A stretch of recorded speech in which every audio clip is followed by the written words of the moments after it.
Bismillahirrahmanirrahim. Assalamualaikum warahmatullahi wabarakatuh.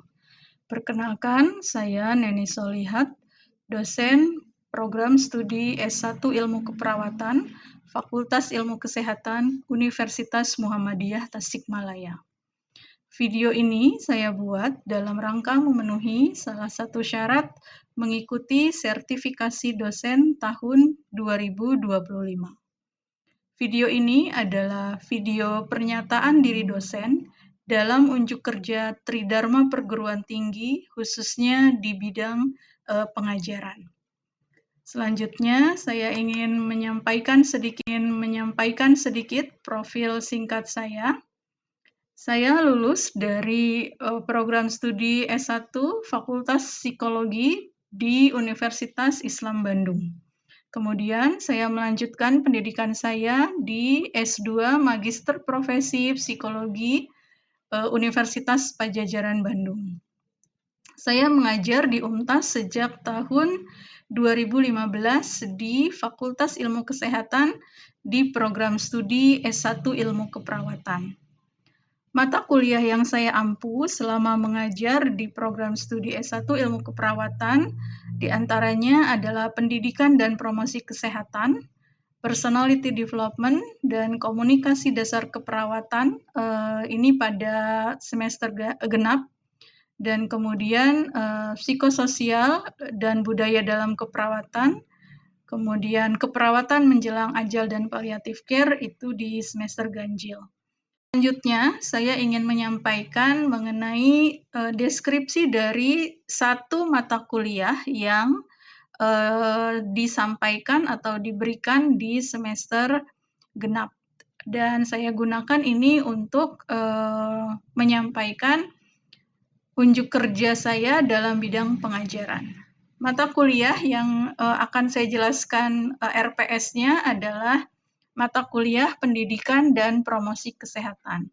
Bobot dari mata kuliah ini adalah 3 SKS, terdiri dari 2 teori dan 1 praktik. Mata kuliah ini disampaikan kepada mahasiswa tingkat 1 di semester 2. Untuk tim pengajarnya, saya sendiri, Neni Solihat, juga koordinator mata kuliah. Kemudian ada Ibu Ida Herdiani, ada Ibu Hana Aryani, dan Ibu Titin Suhartini. Mata kuliah ini membahas tentang konsep teoritis pendidikan dan promosi kesehatan bagi klien, kemudian membahas juga konsep dan teori belajar mengajar, konsep dan teori promosi kesehatan, dan pengembangan program pendidikan dan promosi kesehatan bagi klien. CPL dari program studi terkait dengan capaian yang harus dipenuhi oleh lulusan dari mata kuliah ini ada 4 area, yaitu sikap, pengetahuan, keterampilan khusus, dan keterampilan umum. Untuk sikap, di akhir pembelajaran diharapkan mahasiswa mampu menunjukkan sikap bertakwa kepada Tuhan Yang Maha Esa dan mampu menunjukkan sikap religius sesuai nilai-nilai Islam dan Muhammadiyah. Yang kedua, menjunjung tinggi nilai kemanusiaan dalam menjalankan tugas berdasarkan agama, moral, dan etika.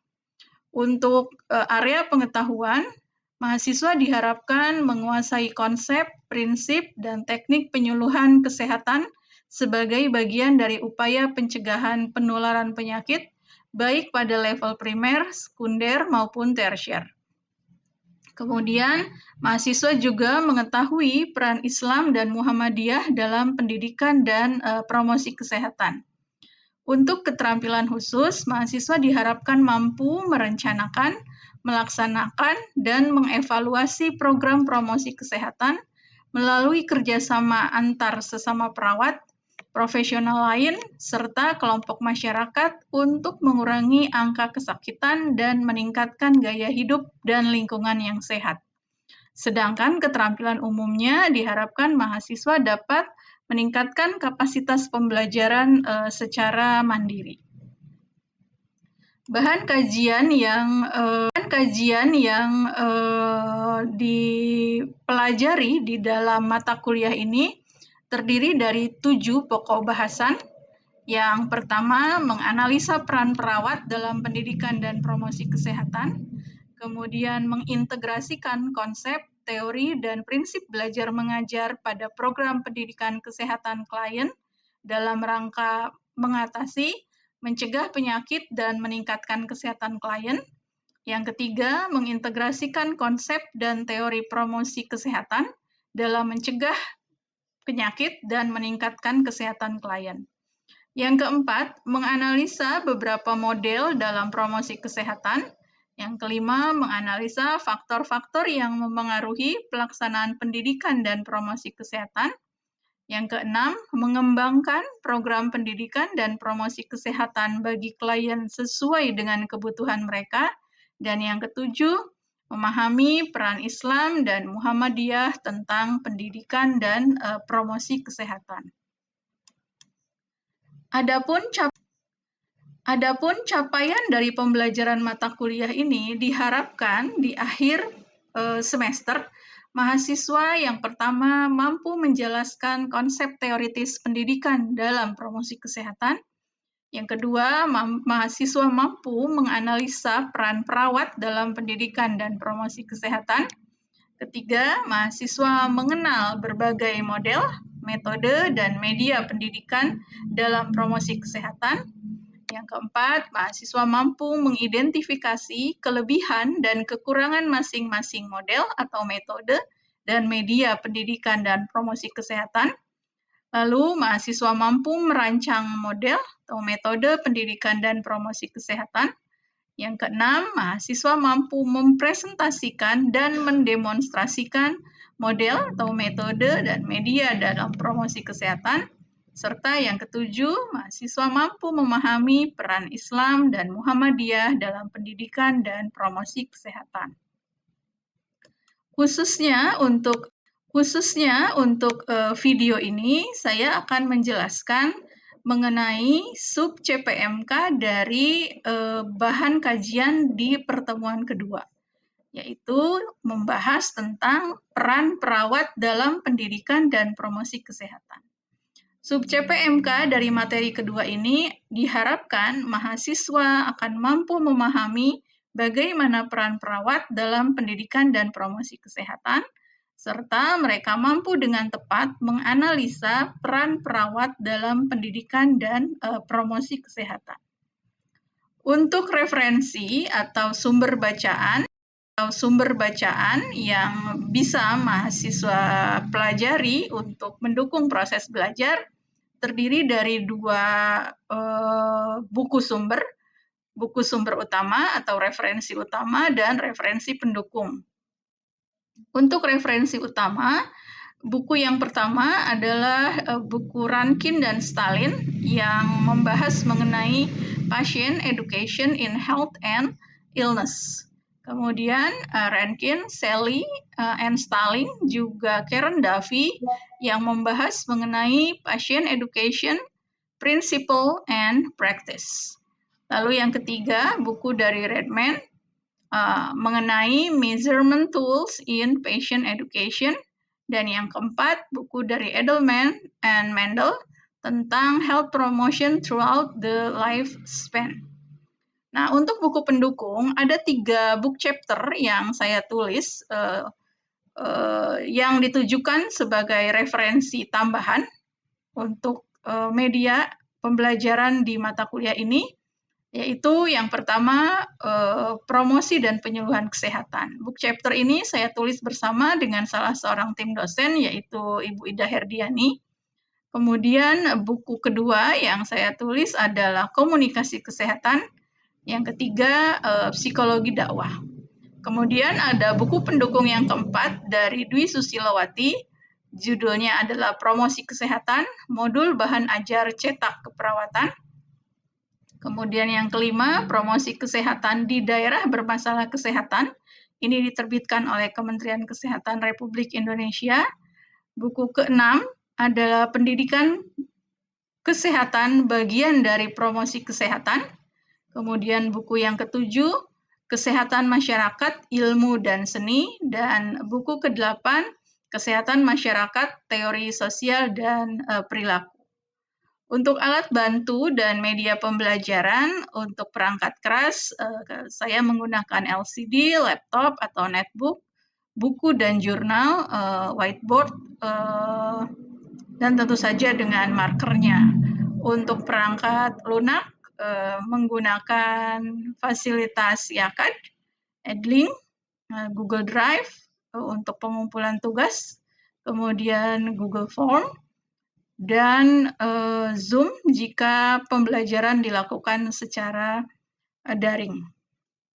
Nah, untuk materi peran perawat dalam pendidikan dan promosi kesehatan, bahan kajian yang kedua, itu metode pembelajaran yang digunakan adalah ceramah dan tanya jawab, kemudian ada diskusi di antara mahasiswa, lalu juga ada proses discovery learning ketika mahasiswa diberikan penugasan untuk memperdalam bahan kajian di materi kedua ini.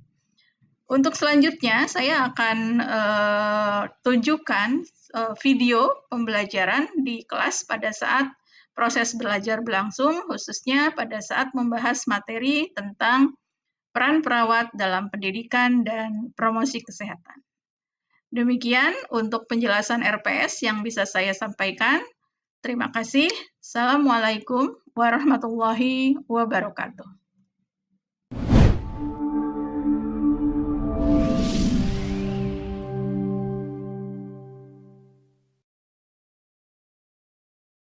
Bismillahirrahmanirrahim. Assalamualaikum warahmatullahi wabarakatuh. Waalaikumsalam warahmatullahi wabarakatuh. Ya, apa kabar teman-teman semua? Sehat? Alhamdulillah. Oke, alhamdulillah ya. Hari ini kita bisa bertemu kembali untuk melanjutkan pembelajaran mata kuliah pendidikan dan promosi kesehatan. Oke, sebelum kita mulai, mari kita sama-sama membuka proses belajar hari ini dengan mengucap basmalah. Bismillahirrahmanirrahim. Hari ini kita akan membahas materi mengenai menganalisa peran perawat dalam pendidikan dan promosi kesehatan. Jadi ini memang bahan kajian atau materi yang perlu kalian pahami terkait nanti peran kalian ketika sudah lulus menjadi seorang perawat. Ya, ini semua mau jadi perawat? Mau. Kenapa mau jadi perawat? Mau merawat pasien. Oke, dirawat oleh perawat nanti hanya orang yang sakit? Tidak, ya kadang-kadang perawat juga perlu melakukan intervensi, perlu melakukan tindakan kepada orang yang belum sakit atau yang masih sehat, ya. Jadi bukan cuma merawat orang sakit saja. Nah, siapa yang tahu apa saja peran perawat barangkali? Izin menjawab, Bu. Sebelumnya perkenalkan, nama saya Regisa. Terima kasih atas kesempatannya. Menurut saya peran perawat itu ada 4. Yang pertama itu ada care provider, yang kedua ada edukator, yang ketiga advokat, dan yang keempat ada manajer. Oke, baik. Bagus sekali Regisa. Ya, nanti ketika kalian sudah jadi perawat, sebetulnya peranmu itu bukan hanya merawat orang sakit seperti yang tadi kalian jawab. Ada juga peran-peran yang harus dilakukan oleh perawat itu kepada orang yang tidak sakit. Ya, jadi care provider itu artinya kalian ya memang tugas utama atau peran utamanya merawat orang yang sakit. Tapi ada juga peran educator. Educator itu pendidik, memberi penyuluhan, memberi edukasi. Bisa jadi nanti klien kalian bukan orang sakit saja, tapi keluarganya atau orang yang sehat juga. Lalu menjadi advokat, ya, mendampingi pasien untuk mendapatkan pelayanan kesehatan yang dia butuhkan. Lalu juga bisa menjadi seorang manajer kalau kalian berkeinginan punya klinik sendiri. Ya, ada di sini yang mau punya klinik sendiri? Nggak mau kerja sama orang lain, maunya jadi bos? Ada. Nah, iya, bagus sekali. Amin. Mudah-mudahan nanti kalian bisa menjadi kepala klinik ya. Nah, jadi ada 4 peran perawat dalam nanti kalian bekerja. Hari ini kita membahas khususnya peran perawat sebagai seorang educator, ya, sebagai seorang pendidik. Ya, mari kita lihat dulu bahan kajiannya apa saja. Nah, karena peran perawat sebagai seorang educator, tentu salah satu tugas utamanya adalah memberikan pendidikan kesehatan. Maka kita lihat nanti definisinya apa, lalu tujuan dan ruang lingkupnya apa. Ya, ketika kalian menjadi seorang educator, melakukan PENKES atau pendidikan kesehatan, tugasnya atau ruang lingkupnya seperti apa, tujuannya juga apa. Lalu faktor yang mempengaruhi. Pada saat kita melakukan penyuluhan misalnya, apa saja faktor yang harus diperhatikan? Ya, jadi bukan cuma materi, tapi mungkin audiensnya harus kita perhatikan. Siapa saja coba kira-kira audiens yang mungkin jadi sasaran kalian ketika melakukan PENKES? Siapa saja kira-kira? Masyarakat sudah pasti. Terus siapa lagi? Anak-anak, anak sekolah. Terus siapa lagi? Lansia. Ya. Kemudian siapa lagi kira-kira? Orang dewasa, ya, yang belum lansia. Terus siapa lagi kira-kira? Pejabat yang memiliki kewenangan. Betul, pejabat juga perlu kita kasih PENKES supaya mereka bikin aturan. Misalnya Kota Tasikmalaya mau buat aturan supaya orang nggak sembarangan merokok, maka dibuatlah perda ya anti rokok. Jadi kalau ada yang merokok tidak boleh di tempat umum. Jadi memang para pejabat juga perlu kita kasih edukasi ya. Kemudian peran perawat itu sendiri. Nanti kita lihat ya, kita kupas apa saja sih yang bisa dilakukan ketika perawat melakukan edukasi. Dan kebijakan pemerintah. Nah, untuk kebijakan pemerintah ini nanti akan Ibu jadikan tugas buat kalian ya. Jadi kalian cari berbagai kebijakan atau peraturan dari pemerintah yang berkaitan dengan pendidikan dan promosi kesehatan. Oke. Nah, ini dia. Siapa yang sudah tahu apa definisi perawat ya? Ini diambil dari Permenkes nomor 17 tahun 2013 dan kemudian dia adalah perubahan dari Permenkes sebelumnya di tahun 2010. Jadi di sini lihat siapa sih perawat? Perawat itu adalah seseorang yang telah lulus pendidikan perawat. Bisa di dalam negeri maupun di luar negeri. Jadi bisa jadi sekarang nih kalian kan sudah globalisasi ya. Sudah mulai banyak nakes-nakes yang dari lulusan luar negeri bekerja di sini. Selama mereka mengikuti aturan di perundang-undangan di Indonesia, walaupun menempuh pendidikannya di luar, itu bisa disebut sebagai perawat ya di Indonesia. Ini berdasarkan Permenkes itu. Jadi syarat jadi seorang perawat adalah lulus pendidikan perawat. Nah, kalian sekarang sedang berproses ke arah itu. Kemudian, nah apa fungsi dan perannya? Tadi Regisa sudah menyampaikan ya, ada 4 peran. Tentu saja yang paling utama peran perawat itu membantu klien mencapai derajat kesehatan yang optimal. Jadi tujuan akhirnya adalah kita punya masyarakat yang derajat kesehatannya optimal. Ya harus kalau bisa yang sakitnya sedikit gitu ya, lebih banyak yang sehatnya. Nah, untuk bisa mencapai derajat kesehatan yang optimal, maka intervensi keperawatan itu bisa dilakukan dengan berbagai cara. Pertama, mencegah penyakit, preventif. Jadi sebelum sakit harus kita edukasi, kita kasih penjelasan ya, jangan sampai jatuh sakit. Itu yang pertama. Kemudian kalau sudah sakit tentu harus disembuhkan, care provider ya, merawat orang yang sakit, merawat pasien. Nah, upayanya apa? Promotif dengan nanti kalian melakukan promosi kesehatan. Kemudian preventif pencegahannya, kuratif kalau sudah sakit ya, cure dari kata cure artinya menyembuhkan. Dan kemudian rehabilitatif. Rehabilitatif itu mengembalikan fungsi. Misalnya ada pasien kalian terkena stroke, serangan jantung. Gara-gara kena stroke, misalnya kehilangan fungsi bicara, bicaranya jadi mbalelol. Nah, tugas kalian adalah merehabilitasi supaya setelah dia sembuh kemampuan bicaranya kembali seperti semula, gitu ya. Nah, harus sesuai dengan kewenangan, makanya harus merujuk pada undang-undang dan peraturan, ya. Lalu bertanggung jawab, mengetahui etika profesi. Kalian sudah ada yang belajar tentang etika perawat di mata kuliah yang lain? Ada? Atau belum? Sudah belajar belum etika profesi? Ya, etika profesi keperawatan. Apa contohnya etika perawat? Justice. Ya, justice, harus adil. Ya, ketika merawat pasien itu tidak boleh membeda-bedakan dengan berdasarkan suku, agama, ras, dan sebagainya. Ya. Nah, perhatikan ini. Peran utama perawat meliputi pelaksanaan layanan keperawatan atau care provider. Ini yang tadi, merawat orang sakit. Lalu yang kedua, kalau kalian punya klinik, kalian bisa jadi manajer. Lalu bisa juga menjadi seorang pendidik atau educator. Dan kalau kalian melanjutkan lagi sekolah ke S2 keperawatan, kalian bisa menjadi peneliti atau researcher, dosen. Nah, jadi pilihan profesinya sebetulnya banyak ya. Ini peran perawat. Kemudian, nah, bagaimana ketika kalian menjadi seorang pendidik dalam keperawatan? Tentu saja yang harus kalian didik tadi sasarannya, ya, bisa individu, pribadi, misalnya langsung ke pasien yang sakit, tapi bisa juga ke keluarganya. Jadi bukan hanya pasiennya, misalnya pasiennya tidak paham dengan apa yang harus dia lakukan. Nah, keluarganya kita edukasi. Nanti keluarganya ketika sudah pulang dari rumah sakit bisa mendidik si pasiennya, ya.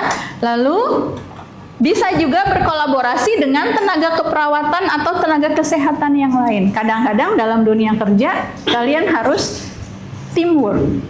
Ya, ada dokter di situ, ada perawat yang lain, kemudian ada apoteker, mungkin juga ada fisioterapis dan sebagainya. Jadi harus bisa tuh ketika kita bekerja sebagai perawat. Kemudian tugasnya pada saat menjadi seorang educator itu adalah berupaya untuk menciptakan perilaku individu dan masyarakat yang kondusif bagi kesehatan. Jadi harus kita pengaruhi juga lingkungannya, bukan cuma dianya saja, keluarganya juga dan masyarakatnya. Ya kan suka ada tuh aktivitas bersih-bersih ya di masyarakat ketika terjadi satu penyakit bareng-bareng, misalnya pandemi. Nah, ada gerakan bersih-bersih kerja bakti. Ya, seperti itu. Kemudian apa saja kemampuan yang harus dimiliki kalau kalian nanti menjadi seorang perawat? Tentu harus punya wawasan ilmu pengetahuan yang cukup supaya bisa menjawab pertanyaan-pertanyaan dari masyarakat. Kemudian juga punya kemampuan komunikasi. Nah, siapa yang di sini masih malu kalau bicara di depan umum? Aku. Ada? Berapa orang yang masih belum bisa bicara di depan umum? Banyak nggak? Banyak. Masih gemeteran? Ya. Iya. Nah, dengan mata kuliah ini kita berlatih ya supaya 1 semester ke depan kita banyak diskusi, kita ada praktek untuk melakukan penyuluhan, membuat media, maju di depan kelas presentasi. Nanti dengan sendirinya kemampuan komunikasi kalian ketika bicara dengan orang lain dan di hadapan banyak orang itu bisa terasah. Kemampuan pemahaman psikologis. Nah, kira-kira buat apa perawat harus paham tentang kemampuan psikologis pasien? Karena pasien yang kita hadapi beda-beda.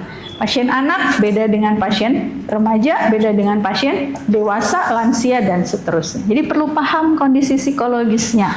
Kemudian juga harus bisa menjadi model atau contoh dalam perilaku profesional. Jadi kalau kalian bicara tentang misalnya bahaya merokok, ya harus ngasih contoh dulu nggak ngerokok.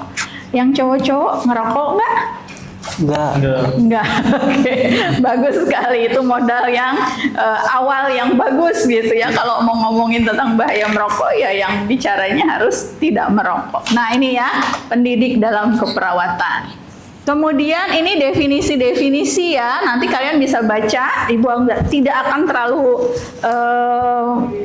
memperdalam tentang definisi karena ini sifatnya kerangka saja. Apa sih yang disebut dengan PENCAS gitu ya? Nah, ini ada dari President's Committee on Health Education yang mengatakan bahwa PENCAS itu proses menjembatani gap antara informasi dan tindakan kesehatan. Artinya apa? Jadi seringkali kita sebetulnya udah tahu bahwa itu baik, bahwa itu sehat. Coba teman-teman, kalian tahu kan bagaimana harus bergaya hidup sehat? Tahu ya? Makan bernutrisi, olahraga, tidur cukup. Terus apa lagi? Supaya gaya hidupmu sehat. Ya, rajin olahraga. Makan makan teratur. Sudah dipraktekkan belum? Belum semua kan? Nah, udah tahu informasinya bahwa harus begitu kalau mau sehat, tapi ada gap, ada kesenjangan antara apa yang diketahui dengan apa yang dipraktekkan. Makanya harus diedukasi supaya lebih menerap gitu ya pengetahuannya kelihatan ke dalam perilakunya. Kemudian ada dari Green dan teman-teman perpaduan berbagai pengalaman belajar yang dirancang untuk memudahkan adopsi secara sukarela. Apa maksudnya ini?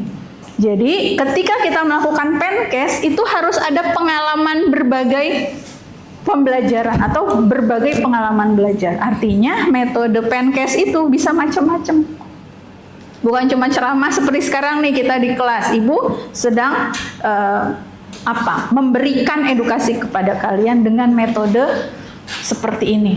Ya, bisa juga Pencast itu dilakukan dengan simulasi, dipraktekkan, bisa juga dengan bermain, bisa juga dengan main drama misalnya ya. Kalau sama anak-anak bisa juga dengan bernyanyi misalnya. Jadi yang namanya Pencast itu macam-macam pengalaman yang harus dirasakannya. Bukan cuma ceramah doang. Bisa sambil bermain kita ngajarin tentang misalnya cuci tangan. Ya, bisa dengan simulasi praktek kalian memerankan jadi orang lain. Nah, itu disebut sebagai pengalaman belajar, ya. Kemudian untuk memudahkan adopsi secara sukarela. Nah, tujuannya adalah supaya ketika kita memberi edukasi kepada masyarakat, masyarakat mau sendiri. Nggak usah dipaksa. Oh, kami sekarang tahu bahwa hidup sehat itu penting. Jadi sama mereka dipraktekkan. Jadi mengadopsinya secara sukarela, tidak perlu diancam. Siapa-siapa yang nggak mau hidup sehat nanti nggak dapat BLT misalnya. Nah, nggak perlu gitu ya, nggak perlu diancam. Masyarakat sudah tahu bahwa sehat itu penting. Saya harus adopsi perilaku hidup sehat ya, seperti itu. Ini definisi yang lain, nanti teman-teman baca aja definisi-definisi yang lain, tapi poinnya sama ya, yang disebut sebagai Pencast itu usaha kita ya untuk meningkatkan level kesejahteraan atau kesehatan dari masyarakat ya. Nah, kemudian ini tujuannya ya. Ada perubahan perilaku individu yang tadinya tidak tahu jadi tahu, yang tadinya tidak mau jadi mau, yang tadinya tidak bisa jadi bisa. Nah, itu poinnya. Masyarakat yang tidak mau hidup sehat, kita kasih Pencast jadi mau hidup sehat. Masyarakat yang tidak tahu bagaimana cara hidup sehat, kita kasih Pencast jadi tahu caranya. Dan yang tadinya tidak bisa jadi bisa. Itu poinnya ya, tujuan dari pendidikan kesehatan. Ini dari WHO, nanti kalian bisa baca. Nah, ini kerangkanya. Kalau kita bicara tentang Pencast, kerangkanya tuh seperti ini ya. Jadi apa saja yang menentukan kesehatan individu, maka kita harus lakukan health promotion atau promosi kesehatan. Di dalam health promotion, apa aja yang isinya? Ada menjelaskan faktor risiko. Kalau kamu tidak melakukan ini, kamu akan begini. Gitu ya. Kalau kamu misalnya makannya tidak bernutrisi, misalnya jadi anemia, nanti kalau jadi ibu bisa menghasilkan anak stunting misalnya. Nah, itu risk factor, faktor resiko. Juga kita bicara tentang kondisi, resiko. Ya. Kondisi-kondisi yang beresiko. Apa contoh kondisi yang beresiko? Misalnya kalau kalian tinggal di daerah perang. Ya, lihat anak-anak Palestina misalnya. Ya, mereka nggak punya makanan yang cukup. Mereka tidak punya lingkungan yang kondusif. Akhirnya beresiko. Nah, ini isinya, caranya bisa melalui health education. Nah, ini bagian kalian. Ya, bisa melalui health public policies. Jadi, kebijakan yang diproduksi oleh pemerintah supaya masyarakat jadi sehat. Dua-duanya dilakukan. Kalau health education untuk meningkatkan kapasitas individu, kalau health public policies supaya lingkungannya mendukung. Kalau ini dilakukan, maka akan muncul yang namanya health literacy, literasi kesehatan masyarakat. Jadi pengetahuan masyarakat tentang gaya hidup sehat bagus, perilakunya juga bisa dilakukan, kemudian lingkungannya mendukung. Kalau ini tercapai, maka akan terjadi perubahan tingkah laku, perubahan praktek-praktek hidup sehat, dan akhirnya di atasnya akan meningkatkan kesehatan masyarakat dan reduce inequities, menurunkan ketidakmampuan masyarakat untuk hidup sehat. Nah, jadi ini teman-teman kerangka yang akan menjadi panduan kalian ketika melakukan PENKES. Ya, tujuannya sampai kepada meningkatkan kesehatan individu dan mengurangi ketidakmampuan individu untuk hidup sehat. Ya, ini penjelasan satu persatu dari kata-kata di dalam bagan ini, tapi tidak akan Ibu jelaskan lebih lanjut, nanti kalian baca saja. Nah, siapa saja sasarannya? Ada primer. Siapa primer? Masyarakat. Semua masyarakat. Di situ ada kepala keluarga, ada ibu hamil, ada anak sekolah, dan sebagainya. Lalu ada sasaran yang kedua, sasaran sekunder. Siapa sasaran sekunder? Tokoh masyarakat. Siapa aja tokoh masyarakat contohnya? RT, RW, terus kepala dusun, kepala desa, lurah, camat, ya, terus sampai level yang tertinggi. Nah, termasuk tokoh agama. Ya, jadi ustadz juga perlu kita edukasi tentang kesehatan supaya masyarakat bisa diceramahin juga sama ustadz, ya, walaupun pendekatannya agama tapi kontennya tentang kesehatan. Lalu ada sasaran tersier. Siapa sasaran tersier? Pejabat yang Betul, pejabat yang menerbitkan peraturan-peraturan, ya, larangan merokok di tempat umum misalnya. Lalu waktu COVID dulu dibuatlah aturan supaya di setiap sekolah harus disediakan wastafel. Betul, ada hand sanitizer. Lalu kita berkunjung kemana-mana harus bagaimana? Ya, pakai masker. Nah, kayak gitu ya. Itu ada kebijakan yang diterbitkan oleh sasaran tersier. Ruang lingkupnya, ya, dari dimensi sasaran, individu, kelompok masyarakat, tempat pelaksanaan. Nah, rumah sakit tentu saja kalau kalian merawat pasien dan keluarganya. Bisa juga di sekolah kalau audiensnya adalah pelajar. Nah, di depan kampus kita nih ada SD, kita bisa melakukan edukasi kepada mereka. Misalnya tentang apa? Memilih jajanan yang sehat, misalnya. Cara cuci tangan yang baik dan benar, misalnya. Lalu ada masyarakat secara umum termasuk di sana pekerja. Ya, di Tasik kan banyak nih UMKM ya. Pabrik bordir, pabrik sendal, kemudian di Raja Pola ada Anyaman. Nah, kita juga perlu mengedukasi pekerjanya gimana supaya bekerjanya sehat, ya. Lalu untuk tingkat pelayanan, nah, ada promosi kesehatan, ini yang akan kalian lakukan di mata kuliah ini. Lalu ini yang advokat tadi, yang disebutkan Regisa, perlindungan khusus, diagnosis dini dan pengobatan tepat, dan rehabilitasi. Tapi untuk kita, kalian terutama yang masih mahasiswa, baru sampai sini. Ya, yang lainnya itu dilakukan oleh mereka yang sudah menjadi perawat, gitu ya. Prinsip-prinsipnya, pendidikan kesehatan tidak hanya dilakukan di kelas saja. Di mana aja kalian bisa melakukan PENKES. Lalu tidak dapat secara mudah diberikan. Betul. Rasakan sendiri, kalian udah tahu kan bagaimana harus sehat, tapi sudah dilakukan belum? Belum semuanya. Ya, memang tidak mudah. Kemudian ya, sasarannya individu, keluarga, kelompok, dan kapan pendidikan kesehatan dikatakan berhasil? Bila sasarannya baik individu, keluarga, kelompok masyarakat mengubah sikap. Ya, mengubah perilakunya sesuai dengan tujuan kita memberi PENKES. Tadi apa aja yang harus dirubah? Dari tidak tahu menjadi tahu. Dari tidak mau menjadi mau. Dari tidak bisa menjadi bisa. Nah, itu kuncinya, ya. Langkahnya dimulai dengan mengkaji kebutuhan. Kalian terjun ke masyarakat, ada masalah apa di sana? Penyakit apa yang sekarang lagi banyak? Rorombeheun misalnya, atau apa? Sekarang lagi banyak penyakit apa nih? Hipertensi. Apalagi? DBD. Kayak gitu. Apa masalahnya? Kaji kebutuhannya. Lalu kita tentukan masalahnya. Oh, ada penyakit ini, ada penyakit ini, ada penyakit ini. Apa akar masalahnya? Tetapkan. Lalu tentukan prioritas. Udah tahu nih masalahnya, karena tidak semua bisa kita selesaikan sendiri ya. Jadi mana yang jadi prioritas kita tentukan. Susun rencana berdasarkan prioritas, lalu laksanakan. Jangan lupa selalu evaluasi. Jadi jangan tidak dievaluasi, karena kita perlu mastiin ini yang kita lakukan berhasil atau tidak. Kalau tidak berhasil, masalahnya apa? Itu harus dievaluasi. Nah, itu teman-teman, ini beberapa faktor yang berpengaruh tadi ya. Perilaku sendiri, faktor dalam belajar, lalu ada faktor pendorong. Ini harus kalian kaji juga. Ya, nanti kalian bisa pelajari sendiri ini terkait dengan faktor-faktor yang mempengaruhi. Nah, ini penjelasan satu persatunya. Predisposing itu apa? Faktor apa yang membuat seseorang perlu dapat edukasi?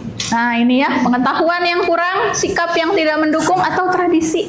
Ada nggak tradisi di masyarakat yang nggak nyambung sama perilaku hidup sehat? Contohnya apa? Lagi sakit jangan mandi. Kena air. Nah, nggak boleh kena air. Ya, atau apalagi contohnya, udah mah sakit, badannya kotor tapi nggak boleh mandi. Apalagi yang lain contohnya? Menurut kalian? Kalau demam, dikompresnya kompres hangat apa kompres dingin? Harusnya kompres hangat. Nah, yang terjadi? Kompres dingin. Nah, itu contoh yang harus diperbaiki ya, pengetahuannya belum. Kemudian enabling itu fasilitasnya harus juga mendukung. Tadi misalnya lagi COVID, pemerintah ngasih kebijakan harus disediakan wastafel, tapi sekolahnya nggak mampu beli wastafel. Itu juga bisa berpengaruh. Ya, fasilitasnya tidak mendukung. Lalu reinforcing yang mendorong itu yang tadi, kebijakan dari pemerintah ada nggak yang mewajibkan? Yang kalau sekolah nggak bikin wastafel, sekolahnya akan dihukum misalnya, atau dikasih konsekuensi. Seperti itu ya. Nah, ini kebijakan yang tadi Ibu sampaikan, bahwa kalian akan dapat tugas mandiri untuk mempelajari tentang kebijakan-kebijakan yang dilakukan pemerintah terkait dengan Promkes. Sebetulnya sejak 2015 itu sudah ada pencanangan tentang strategi pembangunan kesehatan yang diarahkan pada misi membangun kesehatan. Ini poin-poinnya: menggerakkan pembangunan nasional, kemudian mendorong kemandirian, memelihara dan meningkatkan pelayanan kesehatan, serta memelihara dan meningkatkan pelayanan kesehatan khususnya ya individu, keluarga, dan masyarakat serta keluarganya. Nah, ini tugas kalian ya, untuk membantumu lebih memahami tentang materi ini.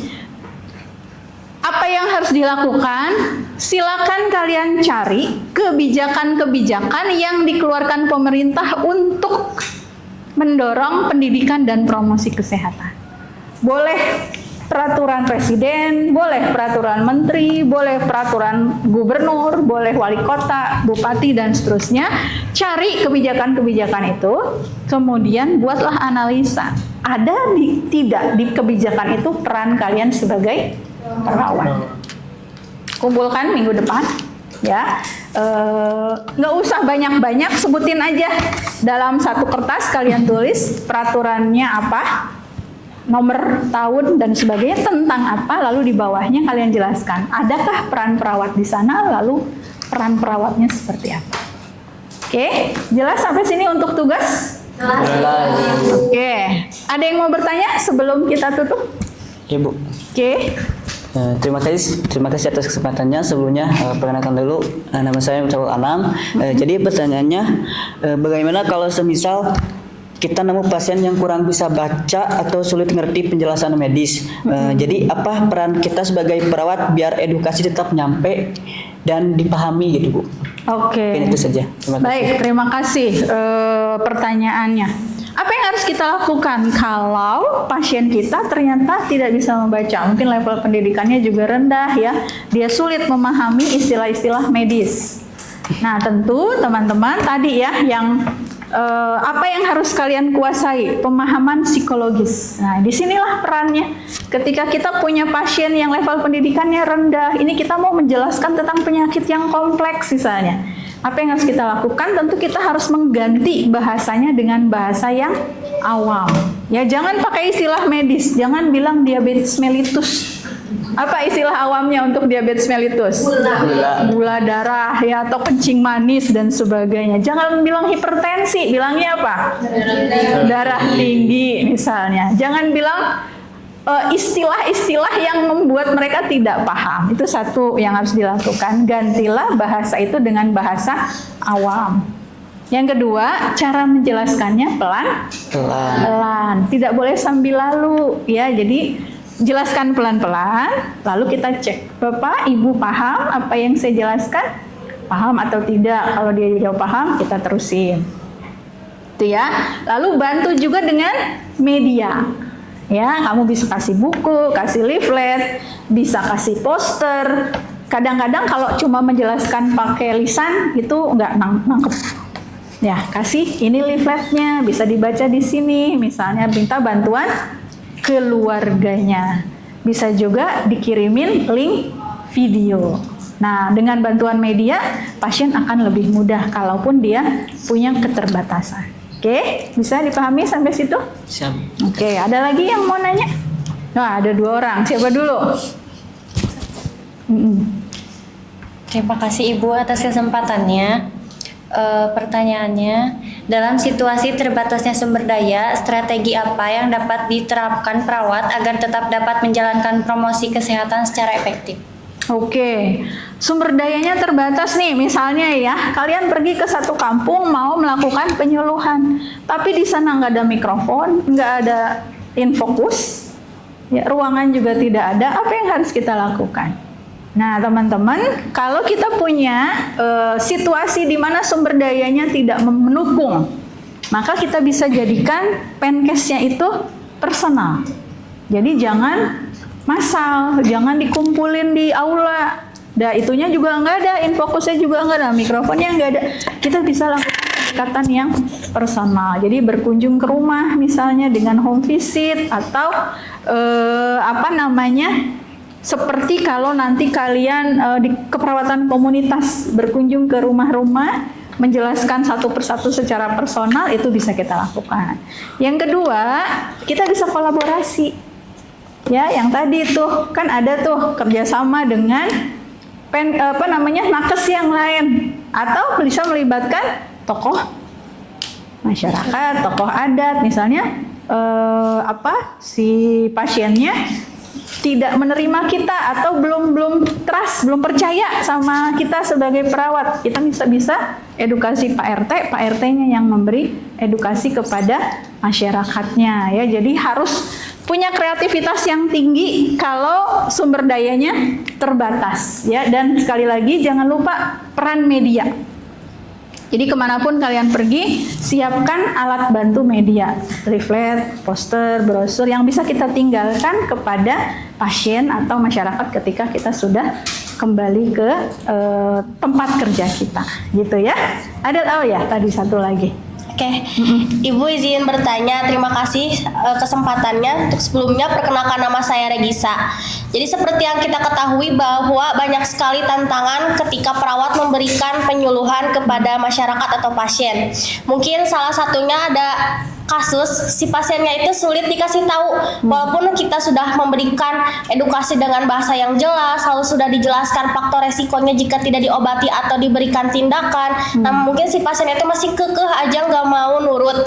Nah, itu teknik komunikasi apa yang bisa kita terapkan supaya pasien itu berubah menjadi mau? Oke, baik. Nah, kalau pasiennya kayak gini, keras kepala, gitu ya, nggak bisa dikasih tahu, udah berbagai cara dicoba, apa yang harus kita lakukan?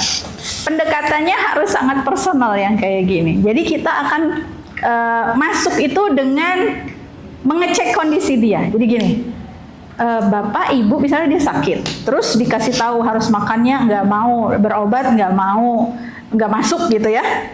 Terus dikasih masukan apapun dia tidak terima. Maka kita mulai dari kondisi dia. Kita bisa bertanya, sekarang apa yang dirasakan?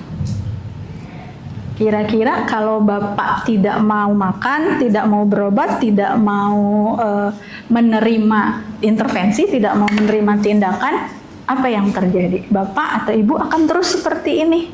Nah, kita tanya mau sampai kapan seperti ini? Gitu. Kita bisa kasih gambaran, ada anak-anak, ada keluarga, ada cucu yang menunggu kehadiran Bapak Ibu yang sehat, yang masih ingin menghabiskan waktu bersama-sama. Jadi kita kembalikan ke kondisi dia. Ya, nyaman tidak seperti ini? Mau sampai kapan sakit seperti ini? Apakah tidak ingin berkumpul lagi dengan keluarga dalam kondisi sehat misalnya? Jadi kita lakukan pendekatan yang sifatnya sangat personal gitu.